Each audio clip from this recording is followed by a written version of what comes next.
Dhanush, Priyanka, Shivraj Kumar, Sandeep Kishan, director Arun Kumar దర్శకత్వంలో వచ్చిన cinema captain Miller review ఈరోజు చూద్దాం. ఈ సినిమా కథ అంతా స్వాతంత్రానికి పూర్వం అంటే 1930లో సాగుతుంది. తమిళనాడులోని ఒక చిన్న గ్రామానికి చెందిన అగ్ని అలియాస్ అగ్నీశ్వర సొంత ఊర్లోనే కుల వివక్షకు గురవుతాడు. తక్కువ కులానికి చెందిన వారనే సాకుతో ఆ ఊర్లో వాళ్ళని గుడిలోకి రానివ్వడు అక్కడి రాజు. ఆ కోపంతో అగ్ని బ్రిటిష్ సైన్యంలో చేరుతాడు. అక్కడ ట్రైనింగ్ పూర్తయ్యాక అతనికి మిల్లర్ అనే పేరు పెట్టి విధుల్లోకి పంపుతారు. ఫస్ట్ డ్యూటీలోనే తన పై అధికారిని చంపేస్తాడు. అనంతరం తోటి సైనికులు రఫీక్ సహాయంతో అక్కడి నుండి పారిపోయి దొంగగా మారుతాడు. రాజన్న ముఠాతో కలిసి దొంగతనాలు చేస్తూ వచ్చిన డబ్బుతో కొంచెం స్వాతంత్రం కోసం పోరాటం చేస్తూ సంఘాలను పంపుతుంటారు. ఒకసారి తన ఊరిలో గుడిసెలో రహస్యంగా దాచిపెట్టిన విలువైన ఒక పెట్టెను బ్రిటిష్ ప్రభుత్వం స్వాధీనం చేసుకుంటుంది.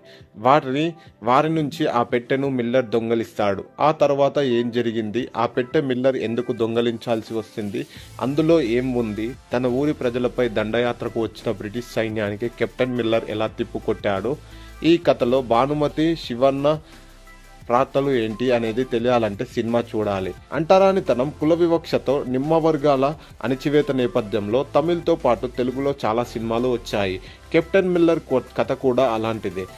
బ్రిటిష్ కాలంలో కుల వివక్షత ఎలా ఉండేది, తక్కువ కులం వారిని బ్రిటిష్ వారితో ఎటుపాటు, సంస్థాన రాజులు ఎలా చిన్నచూపు చూసేవారు, తమ అవసరాలకు ఎలా వాడుకునేవారు అనేది ఈ చిత్రంలో చూపించాడు దర్శకుడు అరుణ్.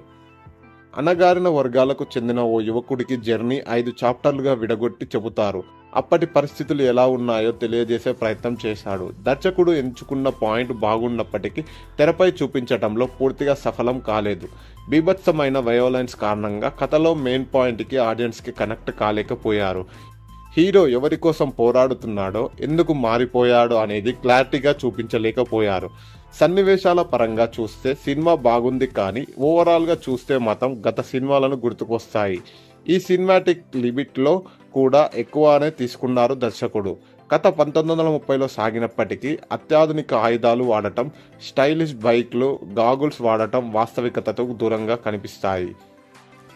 సినిమాలో సంభాషణ కూడా ఆలోచింపజేసేలా చేస్తుంది. మన వాళ్ళ దగ్గర బ్రిటిష్ బానిసలమై వీళ్ళ దగ్గర బానిసలమే, వీళ్ళకంటే తెల్లోళ్ళే నయం, ఇక్కడ ఉంటే మనల్ని చెప్పులతో కూడా వేసుకొనివ్వరు, అదే బ్రిటిష్ సైన్యంతో చేరితే బోట్లు ఇస్తారు, ఇక్కడ మనల్ని గుళ్ళో రానివ్వరు, అక్కడ వాళ్ళ పక్కన కూర్చోబెట్టుకొని మంచి భోజనం పెడతారు, దేని స్వతంత్రం అనాలి లాంటి డైలాగులు అంటరానితనాన్ని ఏ స్థాయిలో ఉన్నాయో తెలియజేశాయి.